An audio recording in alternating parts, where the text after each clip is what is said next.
Hello everyone, this is Preet and welcome back to my YouTube channel. Students, last video में हम लोग organic compounds का जो nomenclature था वो सबका ऑलमोस्ट देख चुके थे. आज का जो हमारा नया टॉपिक स्टार्ट हो रहा है वो है आइसोमर्स. कि व्हाट इज द आइसोमर्स. तो आइसोमर्स की डेफिनेशन जैसा कि आप लोग सामने देख रहे हैं, the compound which having same chemical formula but different structural formula. ऐसे कंपाउंड जो कि सेम केमिकल फॉर्मूला रखते हैं लेकिन अपनी स्ट्रक्चरल जो फॉर्मूला है वो उनका डिफरेंट होता है. यानी कि जैसे हम लास्ट वीडियो में हमने बात की थी, ब्रांच्ड जो कि चेन बनती है वो किस तरीके से बनती है, स्ट्रेट चेन बनती है वो किस तरीके से बनती है. ठीक है, तो ये इस तरीके से अलग अलग चेन्स बनती हैं, यानी कि इनका स्ट्रक्चर क्या हुआ, अलग अलग हो गया. लेकिन स्ट्रक्चर होने अलग होने का मतलब ये तो नहीं है ना कि इनका जो केमिकल फॉर्मूला है वो चेंज हो जाए. जैसे किसी का C3H8 है तो उसका C3H9 हो जाए, ऐसा नहीं होता है. मतलब केमिकल फॉर्मूला फिक्स होता है, सेम होता है, बट जो उनकी स्ट्रक्चर बनती है वो डिफरेंट बनती है, तो उनको बोला जाता है आइसोमर्स. ठीक है, तो ये इसकी डेफिनेशन हो गई कि the compound which having same chemical formula but different structural formula. अब हम इसको एक एग्जांपल से देखते हैं. अब यहाँ पे देखिए आपके सामने दो फॉर्मूले दिए गए हैं. इनके अंदर आप लोग नोटिस करेंगे कि जो फर्स्ट जो आपको सीरीज दी गई है, जो एक चेन बनाई हुई है, उसके अंदर देखिए कार्बन कितने हैं, 1 2 3 एंड 4. और हाइड्रोजन कितने हैं, हाइड्रोजन आपको मिलेंगे 3 to 5, 5 plus 2 7, 7 plus 3 10, यानी कि C4H10. तो C4H10 जो फॉर्मूला होता है वो होता है ब्यूटेन का, है ना. 4 यानी ब्यूट और सिंगल कोवलेंट बॉन्ड, तो इसका मतलब ये क्या है, एल्केन, यानी कि C4H10 किसका फॉर्मूला है, ब्यूटेन का. नेक्स्ट अगर आप इस फॉर्मूले को देखेंगे तो इसके अंदर भी 1 2 3 4 कार्बन कितने दिख रहे हैं आपको, 4 कार्बन दिख रहे हैं. हाइड्रोजन कितने हैं, 3 4 3 7 3 10. वही C4H10 ये है और वही C4H10 ये है, यानी कि ये भी ब्यूटेन है और ये भी ब्यूटेन है. तो कहने का मतलब कि इनका जो केमिकल फॉर्मूला है वो एकदम सेम है. केमिकल फॉर्मूला किसे बोलते हैं, इसे C4H10 C4H10. केमिकल फॉर्मूला बिल्कुल सही है, इसमें खाली क्या कर दिया गया है, स्ट्रक्चर इसकी चेंज कर दी गई है ना. तो बात क्या है, वहीं पे है C4H10 C4H10. यानी कि आई होप आप अब इस एग्जाम्पल के थ्रू आप लोग समझ गए होंगे कि जो केमिकल फॉर्मूला सेम रखते हैं बट स्ट्रक्चरल फॉर्मूला डिफरेंट रखते हैं, उन्हें बोलते हैं आइसोमर्स. तो ये जो दोनों है बच्चों, ये दोनों किसके, ब्यूटेन के आइसोमर्स हैं. तो आपको एग्जाम में क्वेश्चन भी पूछा जा सकता है कि right the isomers pentane, right the isomers butane. तो मतलब आइसोमर्स जिनकी केमिकल फॉर्मूला सेम होते हैं, बस इनकी स्ट्रक्चर क्या होती है, डिफरेंट होती है. तो नेक्स्ट टॉपिक देखते हैं. Next topic is homologous series. What is the homologous series? A series of compound with the same functional group and similar chemical properties but having difference of CS2. CS2 means 1 carbon and 2 hydrogen in consecutive members. Homologous series होती है बच्चों, एक series होती है compound की जिसके अंदर same functional group होते हैं और उन कंपाउंड्स की जो केमिकल प्रॉपर्टीज है वो भी बिल्कुल सेम होती है. यानी कि सीरीज मतलब कि एक चेन चलती है किसी भी कंपाउंड की.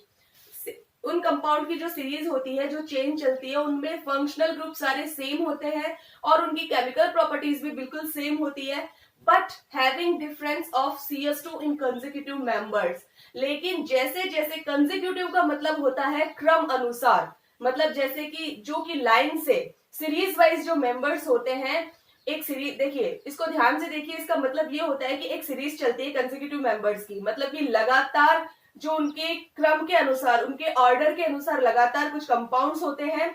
उन कंपाउंड्स के फंक्शनल ग्रुप और केमिकल प्रॉपर्टीज सेम होती है, लेकिन उनमें किसका अंतर आता जाता है, उनके अंदर CS2 का डिफरेंस आता जाता है. मतलब जैसे कि एक कंपाउंड है, उसका जो नेक्स्ट कंपाउंड है उसके अंदर एक कार्बन और 2 हाइड्रोजन का जो है डिफरेंस आएगा. फिर उससे अगर नेक्स्ट की बात करें तो उसमें भी एक कार्बन और 2 हाइड्रोजन का डिफरेंस आएगा. मतलब कि एक कार्बन 2 हाइड्रोजन बढ़ते जाएंगे, नेक्स्ट मेंबर आएगा उसके अंदर फिर एक कार्बन 2 हाइड्रोजन बढ़ते जाएंगे. मतलब कि कुल मिला के जो CS2 ग्रुप है वो इंक्रीज होता जाएगा, यानी कि उस CS2 ग्रुप का डिफरेंस होता जाएगा। तो यहाँ पे ये हो गई होमोलॉगस सीरीज की जो डेफिनेशन है वो। और एक चीज और यहाँ पे हम ये भी चीज देखेंगे कि केमिकल प्रॉपर्टीज भले ही सेम होती है, लेकिन होमोलॉगस सीरीज वाले जो कंपाउंड्स होते हैं उनकी फिजिकल प्रॉपर्टीज जो है वो बिल्कुल ही अलग होती है। ठीक है, तो हम ये लाइन भी देखेंगे और एक एग्जाम्पल भी देखते हैं इसका। अब यहाँ पे देखिए बच्चों, सामने हमने यहाँ पे होमोलॉगस सीरीज के अंदर एल्केन्स भी लिए हैं, एल्कीन्स भी लिए हैं और एल्काइंस भी लिए हैं।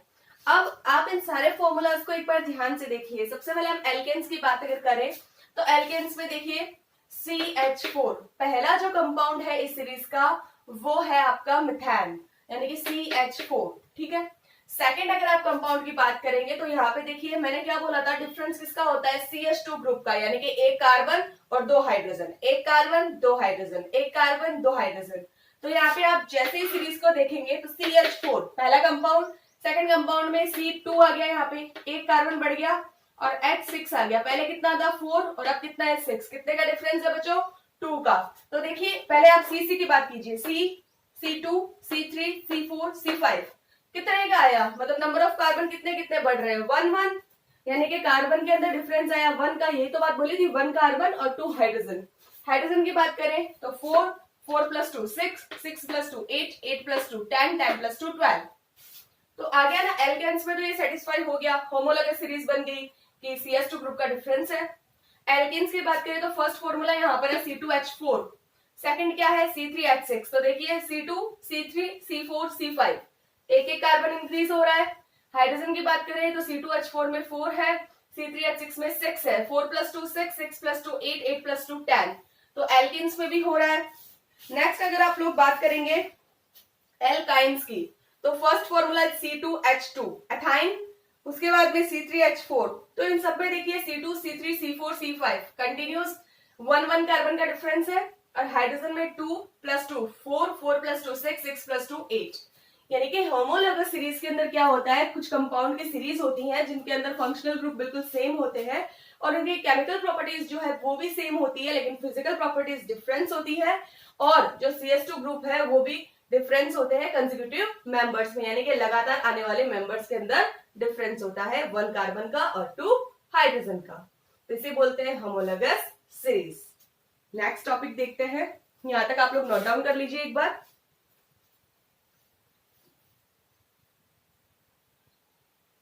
Next topic is chemical properties of carbon compounds. Carbon compounds की केमिकल प्रॉपर्टीज की उनके अंदर केमिकल प्रॉपर्टीज क्या क्या होती हैं। अब बच्चों जहां पे नाम आ गया केमिकल प्रॉपर्टीज, इसका मतलब आपको रिएक्शन ही देखनी है केमिस्ट्री में। और क्या है, केमिकल प्रॉपर्टीज है, केमिकल प्रॉपर्टीज में क्या है, रिएक्शंस है। तो चलिए रिएक्शंस के पास में फर्स्ट इज कंब्यूशन। कंब्यूशन का मतलब होता है जिसको हिंदी में बोलते हैं दहन अभिक्रिया, है ना। दहन मतलब जलना। तो ये जो कार्बन और इसके कंपाउंड्स हैं या जो कार्बन के एलोट्रोप्स हैं वो किस तरीके से जलते हैं और जलने के बाद में क्या देते हैं, दिस इज द कंब्यूशन रिएक्शन। ठीक है, तो इस रिएक्शन में देखते हैं क्या होता है। Carbon and its compounds burns in oxygen to give carbon dioxide with the release of heat and light in a large amount.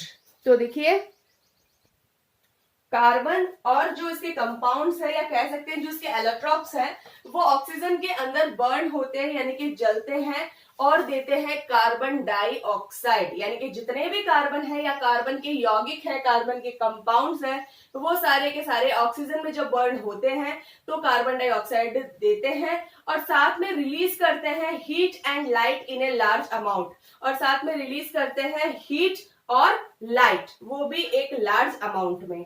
ठीक है, तो आपको ये याद रखना है कि जब भी कार्बन और इसके कंपाउंड्स जलेंगे ऑक्सीजन में तो कार्बन डाइऑक्साइड देंगे with the release of heat and light in a large amount. तो इसकी कुछ हम रिएक्शंस देखते हैं कार्बन की ऑक्सीजन के साथ में। स्टूडेंट्स यहाँ पे रिएक्शन देखते हैं हम लोग। कार्बन की रिएक्शन करवाते हैं ऑक्सीजन के साथ में। तो हमने बोला था जब कार्बन की रिएक्शन आप ऑक्सीजन के साथ में करवाएंगे, यानी कि जब आप कार्बन को ऑक्सीजन में बर्न करेंगे, एयर में बर्न करेंगे, तो आपको मिलेगा कार्बन डाइऑक्साइड और साथ में हीट एंड लाइट। नेक्स्ट यहाँ पर एक जो कंपाउंड है कार्बन का वो है CH4 मेथान। इसकी रिएक्शन आप करवाएंगे ऑक्सीजन में, यानी कि जब आप इसको एयर में जलाएंगे देन आपको मिलेगा कार्बन डाइऑक्साइड, साथ में H2O और साथ में हीट एंड लाइट। नेक्स्ट यहाँ पर एक कार्बन का जो कंपाउंड है वो दे रखा है CH3CH2OH, यानी कि एथेनॉल, है ना। OH ग्रुप है, कल हमने पढ़ा था OH ग्रुप यानी कि एल्कोहल, और इनका जो सफिक्स हो जाए वो क्या होता है, all, that's why it is called ethanol. तो एथेनॉल की जब आप रिएक्शन करवाएंगे ऑक्सीजन के साथ में, यानी कि जब आप इसको जलाएंगे, देन आपको मिलेगा कार्बन डाइऑक्साइड, साथ में वाटर और साथ में हीट एंड लाइट। तो कंब्यूजन, ये जो कंब्यूशन जो रिएक्शन है, इसका मतलब होता है कि जब आप कार्बन को एयर में जलाएंगे तो आपको मिलेगा कार्बन डाइऑक्साइड, और बहुत ही लार्ज अमाउंट में आपको मिलेगी हीट एंड लाइट। ठीक है, अब हम लोग क्या करेंगे, एक चीज और पढ़ेंगे। हम लोग देख रहे थे सैचुरेटेड हाइड्रोकार्बन एंड इनसैचुरेटेड हाइड्रोकार्बन, है ना। सैचुरेटेड हाइड्रोकार्बन को जब हम एयर में जलाते हैं तो वो बहुत ही क्लीन फ्लेम देता है, क्लीन एकदम ब्लू कलर की फ्लेम देता है। जैसा कि हमारे घरों में हम लोग जो स्टोव यूज करते हैं या गैस यूज करते हैं, जब तक वो एकदम सही होता है तब तक आप देखेंगे कि वो एकदम ब्लू फ्लेम देता है ना, एकदम ही वो बोलते हैं ना एकदम स्वच्छ तरीके की आग देता है, वो एकदम ब्लू फ्लेम देता है, एकदम क्लीन। लेकिन कई बार आप देखते हैं कि आप लोग बोलते हैं कि हमारा गैस है जो खराब हो गया है, और जो जितने भी जो बर्तन है वो क्या हो रहे हैं, काले काले हो रहे हैं। तो ऐसा कब होता है, जब आपका जो गैस जो बर्नर है वो उसके अंदर क्या होता है, ब्लॉक हो जाते हैं, मतलब उसके अंदर जब गंदगी फंस जाती है तो जो फ्यूल है उसको मतलब कंप्लीटली निकलने के लिए जगह नहीं मिल पाती है। तो वहां पे क्या होता है, वहां पे जो फ्लेम है वो अच्छे से नहीं निकल पाती है। ठीक है, तब आपके जो बर्तन है गैस के वो क्या होते हैं, काले होते जाते हैं। तो हम बात कर रहे थे यहाँ पे सैचुरेटेड और अनसैचुरेटेड की। तो सैचुरेटेड में तो एकदम क्लीन जो है वो निकलती है फ्लेम, लेकिन जो अनसैचुरेटेड हाइड्रोकार्बन होते हैं ना, उनमें ब्लू फ्लेम नहीं निकलती, उनमें एक येलो फ्लेम निकलती है, और वो भी बहुत सारे धुएं के साथ में। तो ये डिफरेंस होता है जिसे हम देखेंगे नेक्स्ट पेज पे। तो यहाँ पे देखिए हमने एक नोट लिखा है और लिखा है saturated hydrocarbons generally give a clean flame of blue colour. Saturated जो हाइड्रोकार्बन्स के जो कंपाउंड्स होते हैं वो जनरली एक क्लीन फ्लेम देते हैं ब्लू कलर की, है ना। While unsaturated hydrocarbon compounds give a yellow flame with lots of black smoke, जबकि जो अनसेचुरेटेड हाइड्रोकार्बन्स होते हैं मतलब कि जो कंपाउंड्स होते हैं वो येलो फ्लेम देते हैं, ब्लू फ्लेम नहीं देते, येलो फ्लेम देते हैं, और वो भी लॉट्स ऑफ ब्लैक स्मोक के साथ में, यानी कि बहुत सारे काले धुएं के साथ में एक येलोइश फ्लेम देते हैं, यानी कि एकदम कालापन हो जाता है ना। जबकि जो सैचुरेटेड हाइड्रोकार्बन होते हैं वो एकदम ही क्लीन फ्लेम देते हैं ब्लू कलर की। ठीक है, तो ये नोट आप लोग नोट डाउन कर लीजिए। नेक्स्ट केमिकल प्रॉपर्टी देखते हैं। Next reaction is oxidation. Oxidation reaction के बारे में हम लोग चैप्टर फर्स्ट में पढ़ चुके हैं कि ऑक्सीडेशन रिएक्शंस जो होती हैं उसमें ऑक्सीजन का ऐड होना और हाइड्रोजन का रिमूव होना, उन्हें बोला जाता है ऑक्सीडेशन रिएक्शन। तो ऑक्सीडेशन रिएक्शन चाहे फर्स्ट चैप्टर में हो चाहे फोर्थ चैप्टर में, ऐसा तो है नहीं कि वो रिएक्शन ही बदल जाती है, ऐसा कुछ भी नहीं है। ऑक्सीडेशन का मतलब होता है कि किसी भी कंपाउंड के अंदर ऑक्सीजन का ऐड होना और हाइड्रोजन का रिमूव होना। ठीक है, अब ऑक्सीडेशन अभी जब हमने पहले देखी थी, जब हमने देखा था कि जो कार्बन है या इसके कंपाउंड्स है जो एयर में या ऑक्सीजन में जब बर्न होते हैं तो कार्बन डाइऑक्साइड देते हैं। तो कार्बन से कार्बन डाइऑक्साइड बनना, क्या ऐड हो रहा है वहां पे, ऑक्सीजन ऐड हो रही है। ऑक्सीजन ऐड हो रही है तो वहां पे भी क्या हो रहा था, ऑक्सीडेशन ही हो रहा था ना। अब ऑक्सीडेशन का यहाँ पे हम एक एग्जाम्पल या एक रिएक्शन के थ्रू देखेंगे कि ऑक्सीडेशन किस टाइप से होता है। यहाँ पे एक लाइन लिखी है ऑक्सीडेशन में, carbon compounds can be easily oxidised. जितने भी कार्बन या कार्बन के कंपाउंड्स होते हैं वो सारे के सारे इजीली ऑक्सीडाइज्ड हो जाते हैं। यहाँ पर एक रिएक्शन करवाई गई है जिसमें आप लोग देखेंगे कि ऑक्सीडेशन के थ्रू जो एल्कोहल है उसे कन्वर्ट किया गया है कार्बोक्सिलिक एसिड में। हमने कल दो फंक्शनल ग्रुप देखे थे, आपने कंपाउंड्स देखे थे जिनमें एक एल्कोहल भी नाम था और एक कार्बोक्सिलिक एसिड था। तो यहाँ पे जो एल्कोहल है उसे कार्बोक्सिलिक एसिड में कन्वर्ट किया जा रहा है, और वो भी किसकी हेल्प से, पोटेशियम परमैंगनेट KMnO4 और एसिडिफाइड यहाँ पे जो है die potassium chromate K2Cr2O7। KMnO4 का जो नाम है वो क्या है, पोटेशियम परमैंगनेट, और जो K2Cr2O7 है उसका नाम है डाई पोटेशियम क्रोमेट। तो या तो पोटेशियम परमैंगनेट या डाइक्रोमेट, सॉरी, या तो पोटेशियम परमैंगनेट के साथ में आप लोग हीट दे दो, या फिर डाई पोटेशियम क्रोमेट के साथ में आप हीट दे दो, और ये देने के बाद में जो आपका एल्कोहल है वो बदल जाएगा कार्बोक्सिलिक एसिड में। अब ये दोनों ही यहाँ पर क्यों दे रहे हैं, क्योंकि यहाँ पे साफ साफ लिखा हुआ है पोटेशियम परमैंगनेट और di potassium chromate are oxidising agents, क्योंकि ये दोनों क्या है, ऑक्सीडाइजिंग एजेंट्स होते हैं। अब देखिए बच्चों, ऑक्सीडाइजिंग एजेंट खुद क्या होते हैं? ऑक्सीडाइजिंग एजेंट्स होते हैं ऐसे सब्सटेंस जो कि दूसरे कंपाउंड्स को ऑक्सीजन जो है वो उनके अंदर ऐड करने की कैपेबिलिटी रखते हैं, यानी कि वो आसानी से जो अदर्स कंपाउंड है उनके अंदर ऑक्सीजन को ऐड करने की कैपेबिलिटी रखते हैं, उन्हें बोला जाता है ऑक्सीडाइजिंग एजेंट्स। तो यहाँ पर जो रिएक्शन हो रही है वो किस टाइप की है कि ऑक्सीडाइजिंग एजेंट्स की हेल्प से और हीट देकर एल्कोहल को कार्बोक्सिलिक एसिड में कन्वर्ट किया जा रहा है, जहां पे क्या हो रहा है, ऑक्सीजन ऐड हो रहा है ना। यहाँ पे देखिए CH3CH2OH, तो CH2OH है ना, तो वहां पे H2 हटके और क्या लग रहा है, वहां पे ऑक्सीजन लग रहा है।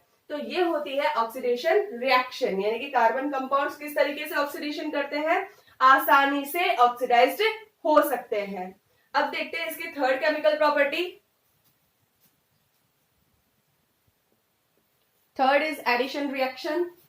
एडिशन रिएक्शन, पहली बात तो ये जो रिएक्शन होती है वो केवल अनसैचुरेटेड हाइड्रोकार्बन्स के लिए होती है, और अनसैचुरेटेड हाइड्रोकार्बन्स को चेंज किया जाता है सैचुरेटेड हाइड्रोकार्बन्स में, और वो भी प्रेजेंस में किसकी, एक कैटालिस्ट की प्रेजेंस में। कैटालिस्ट हो सकते हैं जैसे पैलेडियम या निकल। अब फर्स्ट ऑफ ऑल ये जो कैटालिस्ट होते हैं उनकी डेफिनेशन क्या होती है, व्हाट इज द कैटालिस्ट? तो कैटालिस्ट वो सब्सटेंस होते हैं जो खुद रिएक्शन के अंदर पार्टिसिपेट नहीं करते हैं, खुद रिएक्शन में भाग नहीं लेते, लेकिन ये जो रिएक्शन की रेट होती है उसको इंक्रीज कर देते हैं, यानी कि उसको बढ़ा देते हैं। तो कैटालिस्ट वो सब्सटेंस होते हैं जो रिएक्शन में खुद भाग नहीं लेते हैं, पार्टिसिपेट नहीं करते हैं, केवल इंक्रीज कर देते हैं रिएक्शन की रेट को। ठीक है, तो देखिए, it is used for unsaturated hydrocarbons. Unsaturated hydrogens add hydrogen in the presence of catalysts such as palladium or nickel to give saturated hydrocarbon। यहाँ पे इसका मतलब ये है कि अनसैचुरेटेड हाइड्रोकार्बन्स हाइड्रोजन के साथ में मिलकर और पैलेडियम या निकल जैसे कैटालिस्ट की प्रेजेंस में सैचुरेटेड हाइड्रोकार्बन्स देते हैं। यहाँ पे देखिए, यहाँ पे C डबल बॉन्ड C, ये जो एल्कीन है वो चेंज हो रहा है किसमें, एल्केन में, है ना। एल्कीन क्या है, अनसैचुरेटेड हाइड्रोकार्बन है, और एल्कीन क्या है, सैचुरेटेड हाइड्रोकार्बन है। तो यही तो हम बोल रहे हैं कि अनसैचुरेटेड चेंज हो रहा है सैचुरेटेड में, किसकी प्रेजेंस में, हाइड्रोजन की प्रेजेंस में, और किसकी प्रेजेंस में, निकल, और निकल या फिर पैलेडियम, दोनों में से आप एक ले सकते हैं, कोई भी कैटालिस्ट जो इसकी रिएक्शन की रेट को बढ़ा दे। तो यहाँ पे आप देखिए, यहाँ पे ये जो डबल कोवलेंट बॉन्ड है वो सिंगल में चेंज हो रहा है, और क्या लग रहे हैं, साथ में दो हाइड्रोजन ऐड हो गए वहां पे, यानी कि डबल बॉन्ड से सिंगल बॉन्ड में कन्वर्ट हो रहा है, यानी कि unsaturated hydrocarbon is converted into saturated hydrocarbon in the presence of catalyst and presence of hydrogen. तो this is the called addition reaction. और इसका सबसे जो मोस्ट जो यूज किया जाता है वो किया जाता है वेजिटेबल ऑयल को चेंज किया जाता है एनिमल फैट्स में, यानी कि जो कि एनिमल फैट्स आप बोल सकते हैं वनस्पति घी में, जिसको हम लोग डालडा भी बोलते हैं ना। तो जो ऑयल है उसको घी में कन्वर्ट किया जाता है, किस रिएक्शन से, एडिशन रिएक्शन से। तो आप इस चीज को लिख भी सकते हैं, तो ये लाइन आप लोग लिख लीजिएगा। The reaction is commonly used in the hydrogenation of vegetable oil. ये रिएक्शन जो है वो कॉमनली यूज की जाती है वेजिटेबल ऑयल के हाइड्रोजनेशन में। हाइड्रोजनेशन का मतलब क्या हो गया, अभी हमने हाइड्रोजनेशन ही तो किया है, हाइड्रोजन ऐड करना। ये जो रिएक्शन हमने देखी थी, ये जो रिएक्शन वो क्या है, यही है ना, हाइड्रोजनेशन। इसे क्या बोलते हैं, हाइड्रोजनेशन ही बोलते हैं, क्योंकि हाइड्रोजन ऐड हो रहा है, this is the called hydrogenation. Oxygen add होता है तो ऑक्सीडेशन, है ना। तो vegetable oil convert into animal fats, जो वेजिटेबल ऑयल है वो एनिमल फैट्स में कन्वर्ट हो जाता है। बच्चों देखिए, जो वेजिटेबल ऑयल होता है ना वो अनसैचुरेटेड जो हाइड्रोकार्बन्स होते हैं उनकी एक लॉन्ग चेन होती है, एक लंबी श्रृंखला होती है, जिसे कि हाइड्रोजनेशन के थ्रू किसमें चेंज किया जाता है, एनिमल फैट्स में, वनस्पति घी में, है ना। तो नेक्स्ट इसकी जो लास्ट केमिकल प्रॉपर्टी है वो भी हम देख लेते हैं। एक और रिएक्शन है, नेक्स्ट एंड लास्ट जो केमिकल प्रॉपर्टी है, लास्ट रिएक्शन जो है वो है substitution reaction. First of all आपको पता होना चाहिए सब्स्टिट्यूशन का मीन क्या होता है। सब्स्टिट्यूशन का मीन होता है कि एक एटम का दूसरे एटम को रिप्लेस कर देना, यानी कि दूसरे एटम की जगह खुद ले लेना, उसको रिप्लेस कर देना। This is called substitution. अब इस सब्स्टिट्यूशन में रिएक्शन में होता क्या है, in the presence of sunlight chlorine is added to hydrocarbons in a very fast reaction. इसके अंदर रिएक्शन होती है हाइड्रोकार्बन्स के साथ में, हाइड्रोकार्बन्स के साथ में क्लोरीन की रिएक्शन करवाई जाती है in the presence of sunlight. और फिर क्या किया जाता है, और बहुत ही फास्ट रिएक्शन है। यहाँ पे आप लोग देखिए, ये है एक कार्बन का कंपाउंड जिसका नाम है मेथेन। इसकी रिएक्शन आप करवा रहे हैं क्लोरीन के साथ में in the presence of sunlight. तो क्या हो रहा है यहाँ पर सब्स्टिट्यूट हो रहे हैं। ये सब्स्टिट्यूट हो रहे हैं कैसे, ये देखिए CH, यहाँ पे 4 है ना, यहाँ 4 से एक हाइड्रोजन निकल रहा है और ये जो क्लोरीन है वो इसकी जगह पे आ रहा है एक हाइड्रोजन की जगह। तो क्लोरीन क्या कर रहा है, रिप्लेस कर रहा है हाइड्रोजन को, और रिप्लेस कर रहा है, इसीलिए इस रिएक्शन का नाम है सब्स्टिट्यूशन रिएक्शन। ठीक है, यहाँ से एक हाइड्रोजन निकल रहा है और यहाँ से एक क्लोरीन इस हाइड्रोजन की जगह ले रहा है। तो ये बन गया CH3Cl और साथ में बन गया प्लस HCl, हाइड्रोक्लोरिक एसिड। और ये सिर्फ यहीं तक नहीं होता है, जितने हाइड्रोजन इसके पास में है, जितनी देर तक आप इसकी रिएक्शन करवा सकते हैं, अगेन क्लोरीन देके, अगेन सनलाइट देके, अगेन क्लोरीन देके, अगेन सनलाइट देके। ठीक है, तो आपको अलग अलग जो कंपाउंड है वो मिलते रहेंगे कार्बन की, है ना, और साथ में HCl निकलती रहेगी और ये तब तक रिप्लेस होते जाएंगे जब तक आपके पास में हाइड्रोजन है। और इस तरीके से 1 by 1 जो हाइड्रोजन है वो रिप्लेस होते जाएंगे। तो देखते हैं आगे किस तरीके से होते हैं। अब देखिए बच्चों, ये कुछ रिएक्शंस लिखी हैं जिनमें आप लोगों को खुद पता चल जाएगा कि किस तरीके से जो क्लोरीन है वो हाइड्रोजन के यहाँ पे रिप्लेस कर रहा है। तो फर्स्ट रिएक्शन में क्या हुआ था, 4 थे हाइड्रोजन, एक हाइड्रोजन को रिप्लेस किया एक क्लोरीन ने। ठीक है, तो एक क्लोरीन ने रिप्लेस किया तो पीछे क्या बच गया, यहाँ पर क्लोरीन का 1 मॉलिक्यूल बच गया और यहाँ पे हाइड्रोजन का 1 मॉलिक्यूल निकल गया, तो HCl बन गया। नेक्स्ट यहाँ पे जो कंपाउंड बना था वो था CH3Cl। अब इस CH3Cl की आप रिएक्शन अगेन करवाएंगे क्लोरीन के साथ में in the presence of sunlight. तो यहाँ पे फिर से एक हाइड्रोजन का जो है रिप्लेस करेगा एक क्लोरीन, तो क्या बनेगा CH, एक हाइड्रोजन निकलेगा तो क्या बच जाएगा 2 CH2, और एक Cl है और एक Cl इसमें और ऐड हो जाएगा, तो CH2Cl2 plus HCl। Again CH2Cl2 की जो आप रिएक्शन करवाएंगे क्लोरीन के साथ में in the presence of sunlight, तो क्या होगा, अभी हाइड्रोजन 2 है ना, अब कितना बच जाएगा, सिंगल हाइड्रोजन बच जाएगा और क्लोरीन यहाँ पे 2 है और एक क्लोरीन मॉलिक्यूल ये इधर आ जाएगा, तो ये बन जाएगा CHCl3 प्लस HCl। अगेन जब आप CHCl3 की जो रिएक्शन है वो क्लोरीन के साथ में कराएंगे in the presence of sunlight, then अब कितना बचा है बेचारे के पास में, एक ही हाइड्रोजन बचा है, तो वो हाइड्रोजन भी रिप्लेस कर देगा एक जो मॉलिक्यूल क्लोरीन का है वो। ये अपना खुद का एक मॉलिक्यूल से रिप्लेस कर रहा है और एक इसके पास में बच रहा है ना, तो यहाँ से क्लोरीन ये जो हाइड्रोजन है वो हट जाएगा और क्या रह जाएगा CCl3 तो है, एक और आ जाएगा तो Cl4, तो CCl4 प्लस HCl। तो यहाँ पर देखो इस थर्ड वाली रिएक्शन में जो बन रहा है CHCl3 वो किसका फॉर्मूला है, क्लोरोफॉर्म का। तो यहाँ पर क्या बनता है, क्लोरोफॉर्म बनता है। तो क्लोरोफॉर्म की रिएक्शन भी आपको यहाँ पता चल गई कि CH2Cl2 की रिएक्शन आप करवाते हैं क्लोरीन के साथ में in the presence of sunlight, then chloroform बनता है।